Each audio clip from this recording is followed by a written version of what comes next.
¿Cómo están, iglesia? Muy buenos días a los que no saludé. Como recién mencionaba, ¿están dormidos o están despiertos? Buen día. Ahí está, ahora sí, vamos un poco mejor. Bueno, a los que no saludé, de verdad, un privilegio y para mí es una alegría estar de vuelta con ustedes. Hacía un montón que tenía tiempo de charlar con Fer y tenía ganas de venir a visitarlos, pero bueno, estábamos medio complicados. Les dejo saludos de mi familia. Lamentablemente tuvimos una noche, venimos hace varias semanas mal, tuvimos nuestra hija internada, estuvimos re complicados. Y no dormí en toda la noche de vuelta, lamentablemente recayó otra vez mi hija, así que bueno, les pido que estén orando por Isabela, que bueno, lamentablemente no pudo venir. Está fuera de peligro por ahora, pero espero que no desemboque en internación otra vez. Así que bueno, hermanos, Lucas 15... es lo que quiero que observemos hoy, que estudiemos y podamos meditar en lo que está escrito en la palabra del Señor. Vamos a leer Lucas 15, solamente del 1 al 7, y luego vamos a orar, ¿sí? Yo siempre tengo el mal del...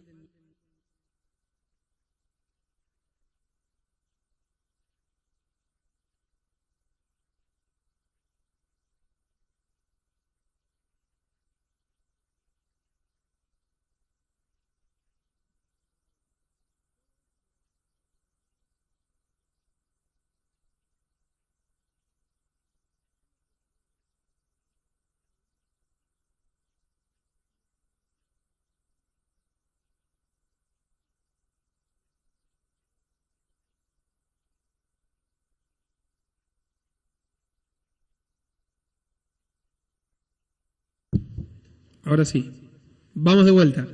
Todos los recaudadores de impuestos y los pecadores se acercaban para oír a Jesús, y los escribas y fariseos murmuraban: «Este recibe a los pecadores y come con ellos».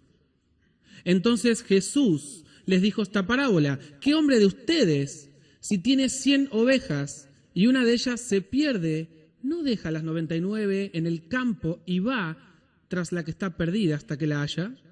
Al encontrarla, la pone sobre sus hombros gozoso, y cuando llega a su casa, reúne a los amigos y a los vecinos, diciéndoles: «Alégrense conmigo, porque he hallado a mi oveja perdida». Y versículo 7, les digo que de la misma manera habrá más gozo en el cielo por un pecador que se arrepiente que por 99 justos que no necesitan arrepentimiento.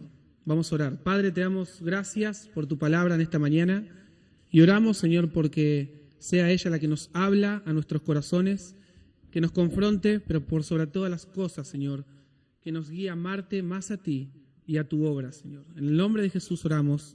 Amén. Iglesia, imagínense ver a su pastor, a Fernando, relacionándose con políticos en un lugar público, en un café, en un lugar donde hay muchas personas, o en cualquier sitio. Esos políticos bien pesados, de los que todos sabemos que roban, pero sin embargo siguen estando ahí en el poder. Quizás podrías iniciar pensando: qué buena oportunidad tiene mi pastor para testificarles. Porque de hecho la misma Biblia a nosotros nos empuja a que oremos por nuestros gobernantes. Pero cuando pasan los minutos, parece que hasta están en armonía, se divierten, charlan y hasta ves sonrisas. Muy probablemente tu pensamiento inicial puede empezar a cambiar y pasaría a ser algo como: mirá cómo se está acomodando el pastor. O mirá con quién se junta aquel que después el domingo me enseña sobre Dios y su reino. Mirá cómo se acomoda en este lado del cielo. O cambiemos el escenario. ¿Qué pasaría si tu pastor o cualquier hermano que está cumpliendo un rol ministerial o no, está involucrado en una relación de amistad o aparente amistad con homosexuales o personas con lujurias atravesando en sus vidas, personas que salieron de la prostitución, del robo, de la drogadicción. ¿Qué pensarías de ver a tu pastor relacionándose con esas personas? ¿Realmente pensarías que está testificando o que es un hipócrita que por un lado te predica en contra de estos pecados y que al mismo tiempo se junta con ellos? Bueno, hermanos, básicamente ese es el telón de fondo que está en el pasaje a considerar hoy. Lo que impulsa a Jesús contar estas parábolas en Lucas 15 es justamente la murmuración de los escribas y fariseos. Todo, absolutamente todo, gira en torno a la cuestión de que Jesús se estaba rodeando de pecadores. Ahora, por medio de estas parábolas, Jesús les va a mostrar su errado concepto de Dios para con los perdidos. Y dicho sea de paso, la necesidad de arrepentirse de ese pecado. Muchos conocemos las parábolas, la parábola de la oveja perdida, de la moneda perdida y del hijo pródigo. Lo llamativo de estas parábolas es que fueron dirigidas al grupo religioso y no simplemente a sus discípulos en el seno de la intimidad. El capítulo 15 del Evangelio según Lucas nos presenta 3 parábolas que enseñan la misma verdad central. Jesús busca a los perdidos, los encuentra y los celebra. Jesús busca a los perdidos, los encuentra y los celebra. Noten ustedes en sus Biblias los paralelismos. Una oveja perdida, versículo 4, es hallada, versículo 5, produciendo gozo y celebración, versículos 6 y 7. Una moneda perdida, versículo 8, es hallada, versículo 9, produciendo alegría y celebración, versículos 9 y 10. Un hijo que estaba perdido ha sido hallado, produciendo regocijo y celebración, versículo 24. El patrón siempre se repite: perdido, hallado, gozo, celebración. Y si lo vemos desde otra perspectiva, podríamos decir pecador perdido, pecador arrepentido, gozo, celebración. El propósito de Lucas en el capítulo 15 es mostrarnos que Jesús busca a los perdidos, los encuentra y los celebra. Ahora, para situarnos en contexto, tenemos que comprender en dónde estamos parados. Estamos dentro de la sección llamada Viaje de Jesús a Jerusalén, y la narrativa del viaje, como se le conoce, incluye 10 capítulos que van desde el capítulo 9, versículo 51, hasta el capítulo 19, versículo 28. Este viaje es el último de Jesús y es el que desemboca en su entrada triunfal en Jerusalén. Cuando Pedro, Jacobo y Juan estaban en el monte, allá en la Transfiguración, en donde Moisés y Elías se aparecen, en Lucas 9, ellos estaban a punto de ser partícipes del viaje más importante de todas sus vidas. Un viaje que iba a desembocar con Jesús ofreciéndose a sí mismo como el Cordero de Dios que quita el pecado del mundo. Entonces estamos situados en el último tramo del viaje de Jerusalén, el viaje de Jesús hacia Jerusalén, en donde el antagonismo contra la persona y obra, ministerio de Jesús, era totalmente abierto. Los versículos 1 y 2 nos presentan justamente el auditorio. Es algo que tenemos que prestar atención para poder comprender por qué el Señor da estas 3 parábolas. Vemos que los fariseos y escribas murmuran por ver con quién el Señor se está relacionando. Y la realidad es que Jesús siempre tuvo un ministerio muy particular. Desde el momento en las bodas de Caná en adelante, su popularidad fue creciendo. El tema es que las multitudes se agolpaban para escucharlo, porque para muchos era simplemente un libertador político y proveedor.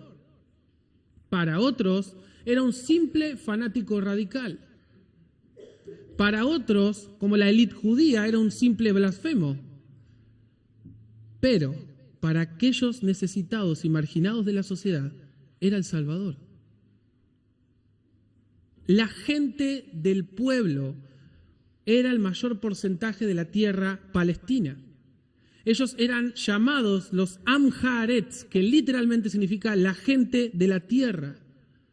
Ellos representaban el gran número de toda la masa en Palestina. Estaban compuestos por publicanos, pecadores, prostitutas, enfermos, etc. Todos estaban dentro de la misma categoría ante los ojos de la casta religiosa. Los historiadores cuentan que el 70% de la población israelí representaba esta masa y que el restante 30% eran fariseos, escribas, saduceos, esenios, entre otros. Claramente, los Am Haaretz eran excluidos de la vida ceremonial de Israel porque no se sujetaban a la tradición de los ancianos. Nosotros, como lectores hoy, vemos y tenemos una gran paradoja, algo que podemos concluir. Si para los religiosos, la gente del pueblo, el populacho, eran los físicamente impuros, entonces, para nosotros los escribas y fariseos son los espiritualmente impuros. Porque ellos eran sepulcros blanqueados que por fuera mostraban una religiosidad que por dentro en realidad eran huesos de muertos. Ahora podemos preguntarnos, ¿quiénes están más perdidos? La realidad es que ambos están perdidos y ambos necesitan ser hallados. Es increíble cómo una minoría de personas tenían oprimidas a una nación entera bajo el yugo de su falsa espiritualidad legalista y centradas en sí mismos. No obstante, la gente de la tierra, el pueblo, son quienes buscaban a Jesús. Muchos simplemente buscaban sacar algún beneficio de su ministerio, pero otros, hermanos, buscaban restauración. Noten el contraste que Lucas hace en los versículos 1 y 2. Mientras que los recaudadores de impuestos y los pecadores, el pueblo, se acercaban para oír a Jesús, los escribas y fariseos, los espirituales, murmuraban. Los pecadores oyen, los espirituales murmuran. Y está implícito que los religiosos no recibían a los pecadores y mucho menos comerían con ellos. Porque el simple hecho de comer con un pecador o alguien que ellos catalogaban como un pecador, los volvería automáticamente impuros. Pónganse en los zapatos de un judío ortodoxo en esos momentos. ¿Quién querría acercarse a un pecador y volverse impuro?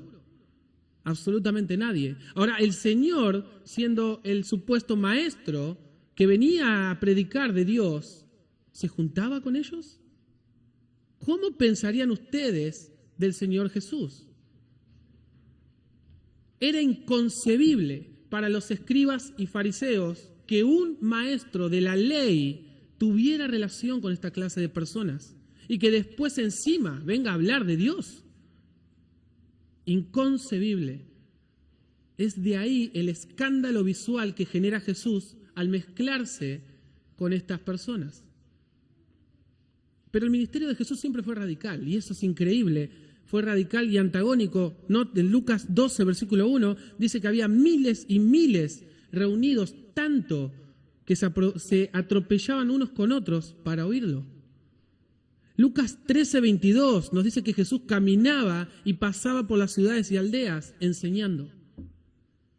Lucas 14, 25 dice que grandes multitudes lo acompañaban.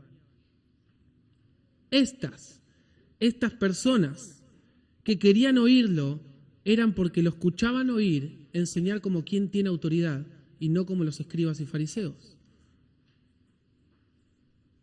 El tema es que dentro de estas multitudes siempre estaban los religiosos, la famosa casta judía, el famoso verdadero Israel para ellos mismos, juzgando el ministerio del Señor.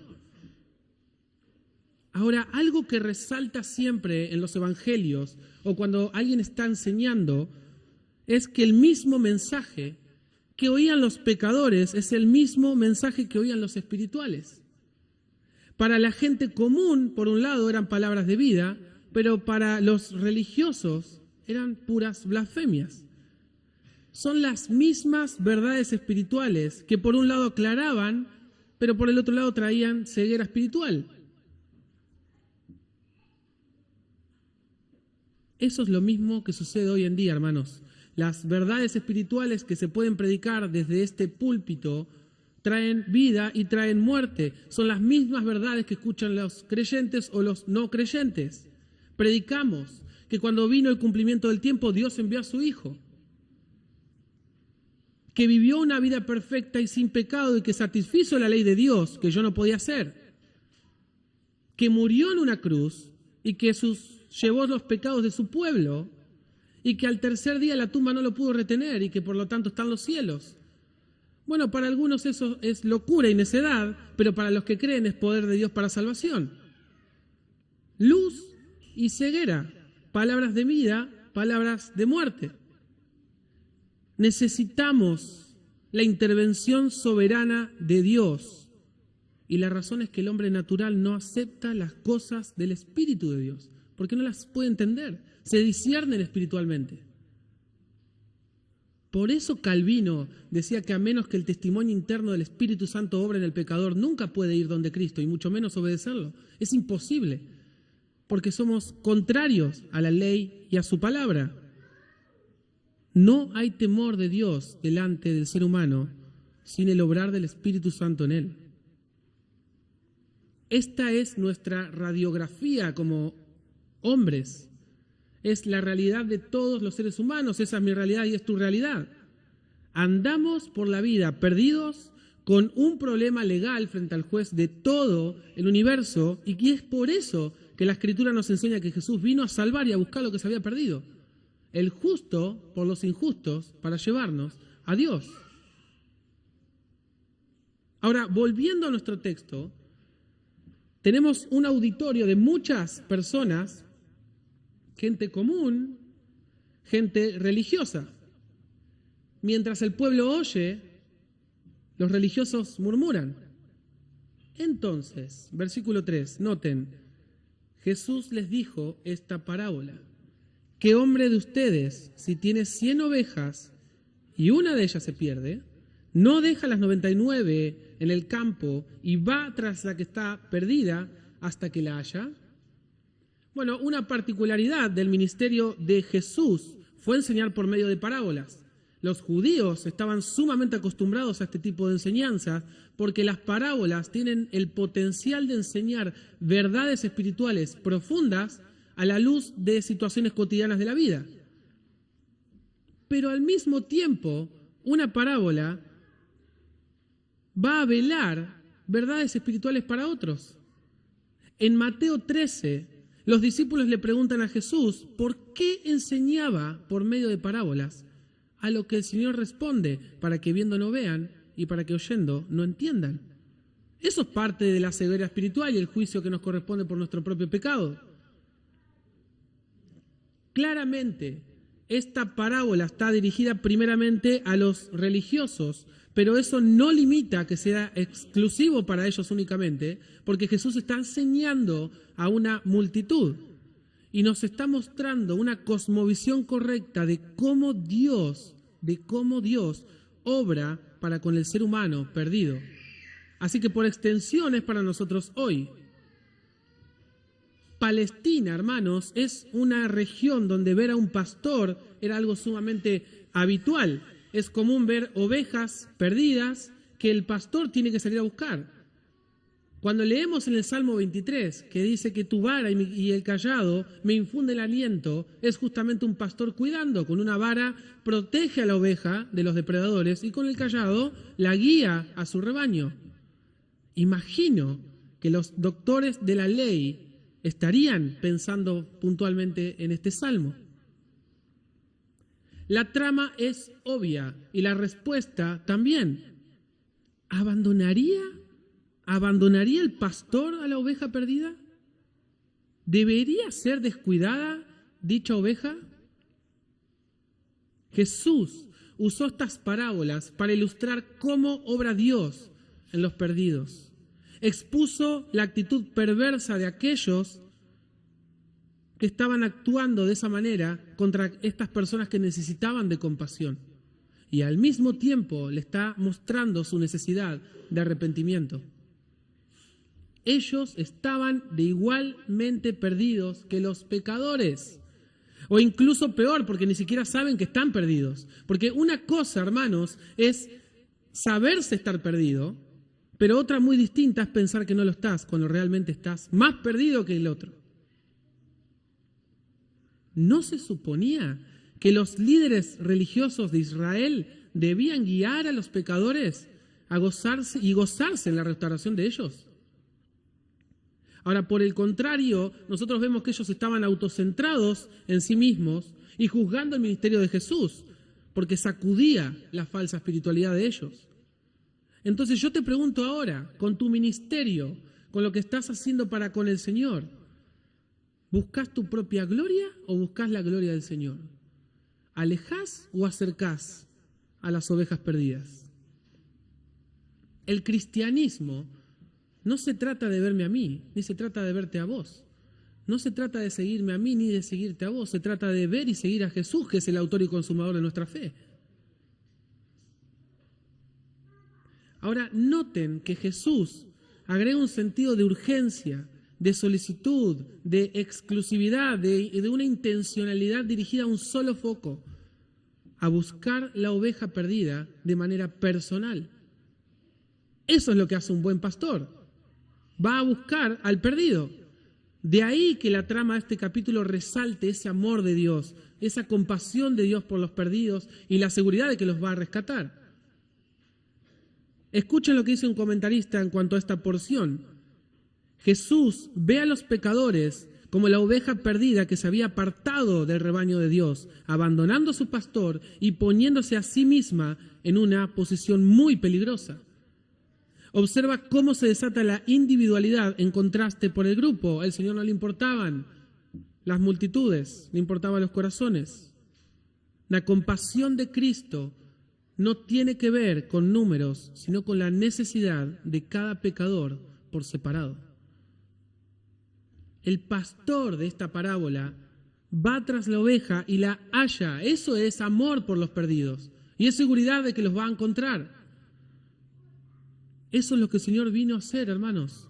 Tratar con la necesidad primordial de cada uno de nosotros, nuestro pecado que nos extravió, nos hizo perder de la senda de Él. Por eso Lucas 19:10 dice que el Hijo del Hombre vino a salvar y a buscar lo que se había perdido. Así estábamos. Juan, en el capítulo 10 de su Evangelio, dice que el buen pastor da su vida por las ovejas y que sus ovejas lo conocen, que oyen su voz y lo reconocen. Y también agregó que hay ovejas de otro redil que van a oír su voz y que serán un rebaño con un solo pastor. Jesús trajo de manera personal hacia sí mismo a todos aquellos extraviados, sean judíos o gentiles, todas ovejas perdidas, ovejas halladas y guardadas bajo un mismo pastor. Un pueblo, un pastor. El amor de Dios por los perdidos es algo que brota constantemente en este capítulo. La imagen cálida con la que Jesús trata con aquellos como vos y como yo nos tiene que mover, hermanos, al gozo de la salvación que hay en Cristo. De hecho, el versículo 5 nos dice que Él pone la oveja gozoso sobre sus hombros. El Señor se goza en rescatar a pecadores perdidos. Cuando el autor de la epístola a los Hebreos, hoy de hecho estuvimos viendo Hebreos, nos dice que el Señor soportó la agonía en Getsemaní por el gozo puesto en ese fruto del pueblo al que iba a rescatar. ¿Te tenía en mente, hermano? Gloria al Señor, que entregó su vida de manera completa para poder rescatarte. La compasión de Jesús por los perdidos es un contraste abrumador para con los religiosos y para con todo aquel que hoy se pare en ese pedestal que no le corresponde. Es un contraste para el legalista de nuestros días. Es un contraste para el moralista de nuestros días, para cualquiera que se jacte en su presencia. Si toda la Escritura depende de amar a Dios y amar al prójimo, debemos tener cuidado de amarnos a nosotros mismos y nuestro micromundo. Hermanos, la obra del Señor es tan grande que resuena en el mismísimo cielo y es motivo de celebración colectiva. En Oriente Medio y sobre todo en la cultura hebrea era común hacer festividades, pero a diferencia de nosotros que solemos hacer fiestas y generalmente no todos tienen la misma relación, para ellos relacionarse en la mesa era un símbolo de fraternidad, de comunión, de relación que va más allá del simple hecho de te conozco de vista. Por eso para los escribas y fariseos era inconcebible que Jesús se relacionara con estas personas. Imagínense a ver al Señor Jesús comiendo con Zaqueo. Imposible. Nunca pudieron comprender la relación que el Señor tenía con ellos, porque el propósito de Jesús relacionarse con estos perdidos era para rescatarlos, no para avalar su pecado. El amor, la gracia, la paciencia, la misericordia que Jesús tenía para con estas personas sacudía y confrontaba la dureza espiritual del pueblo religioso, aquellos que se creían más que todas las demás personas. La nación que debía ser una ventana que reflejase la gloria de Dios y mostrase la salvación a todas las naciones estaba cerrada por ellos mismos, por la dureza de su corazón. No solo que no entraban ellos, sino que tampoco dejaban que nadie entrase. En vez de tratar con estos marginados de la sociedad y gozarse en su restauración, se autoposicionaban como los espirituales que no pecaban. Y cuando alguien se mezclaba con estas personas, automáticamente pasaba a ser un pecador también. Fue la acusación para Jesús. Aquel que se junta con estas personas, el comedor, el bebedor. Su espíritu de crítica y murmuración hacia el Señor dejaba en evidencia su frialdad espiritual que estaba arraigada en sus corazones y hacían que estén cada vez más perdidos. No tenían ningún tipo de gozo en la salvación de aquellas personas y Jesús está confrontando su pecaminoso descontento, su murmuración y autojustificación por sobre los demás. Todo el cielo está expectante de ver la gloria de Dios en la salvación, la gracia del Señor para con aquellos perdidos como vos y como yo. Se goza y lo celebra con un gran banquete. Primera de Pedro, capítulo 1, versículo 12, nos dice incluso que los ángeles se sorprenden de ver esto. Imagínense a los ángeles mirando así, desde el cielo, cuando el Señor derrama su gracia y su misericordia sobre cada pecador. Las huestes celestiales se maravillan cuando un pecador se arrepiente. Ahora, mientras aguardamos nosotros que todos los enemigos del Señor sean puestos por estrados de sus pies, el pastor, el buen pastor, continúa rescatando ovejas. Con cada avance del reino de Dios, con cada pecador arrepentido, es desmantelado el poder de las tinieblas. Solo guardamos una consumación final en cielos nuevos y tierra nuevas, donde vamos a celebrar las gran bodas del Cordero. Versículo 7, habrá más gozo en el cielo por un pecador que se arrepiente que por 99 justos que no necesitan arrepentimiento. Cualquier persona que se cree justo a su propio entendimiento está entenebrecida, su necio corazón no le permite ver que está perdido. Esos 99 no es que no necesiten arrepentimiento, sino que se creen justos a sí mismos. Todos somos injustos y necesitamos ser justificados, de la misma manera que todos estamos perdidos y necesitamos ser hallados. Las palabras de Jesús fueron entendidas claramente por ellos. Tienen que arrepentirse porque están perdidos. Todos.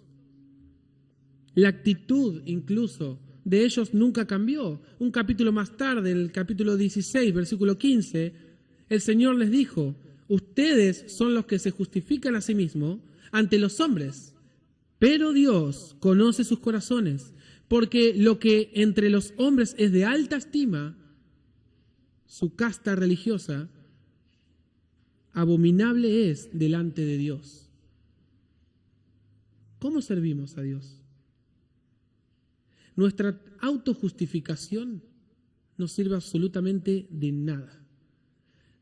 Nuestra moralidad no vale un peso. Nuestra religiosidad tampoco vale de nada. Porque lo que sí vale es que reconozcamos nuestra perdición y que podamos acudir al único que nos puede rescatar. Es su obra, no nuestra obra, la que nos salva. Todos necesitamos arrepentirnos o perecerán. Jesús está mostrando a los escribas y fariseos cuán equivocados estaban en el concepto de Dios y cuán equivocados podemos estar nosotros si pensamos igual que ellos. Ellos se escandalizaban de que Jesús recibía pecadores, pero Dios busca lo vil y menospreciado del mundo para avergonzar a los sabios. Ellos se escandalizan de que Jesús come con los pecadores, pero Dios prepara un banquete a ellos. Dios busca pecadores perdidos y los celebra. Iglesia, mediten en eso. Jesús no nos está enseñando que prefiere estar con moralistas religiosos, porque el punto de la parábola es demostrar que aquellos que creen que no necesitan arrepentimiento están en una condición peor que los otros. Jesús quiere mostrar que aquellos que están visiblemente perdidos, estos pecadores, tienen más ventaja incluso que aquellos que están sutilmente perdidos, los religiosos. ¿Y saben por qué? Por el simple hecho de reconocer su perdición y necesidad de ser hallados. Estas parábolas presentan nuestra perdición, pero al mismo tiempo nos enseña la soberanía de Dios en hallar a lo perdido. El sinónimo de ser hallado o encontrado es arrepentimiento. Viéndolo desde otra perspectiva o con una cosmovisión bíblica, como se suele decir, no hubiese habido un arrepentimiento si Dios no me hubiese buscado. De la misma manera que yo no puedo vivir en santidad si no tengo el Espíritu Santo, de la misma manera que yo no puedo hacer nada a menos que el Señor obre en mí. Dios busca pecadores lidiando en sus vidas para que estos pecadores vayan a Él en arrepentimiento y fe. Y cuando esos pecadores se arrepienten, hay gozo. Solo basta para un solo pecador arrepentido para que haya celebración en el cielo, porque Dios no es indiferente a ninguno de sus hijos. La perseverancia de los santos, o mejor dicho, la preservación de los santos, es prueba de que el buen pastor cuida de sus ovejas. El corazón de Jesús late con amor hasta encontrar a sus ovejas. Late con amor hasta encontrarte, pero demanda tu corazón y demanda que te arrepientas. Ahora, en conclusión, iglesia, ¿fuiste hallado o estás perdido? Bueno, si estás en Cristo, significa que fuiste hallado.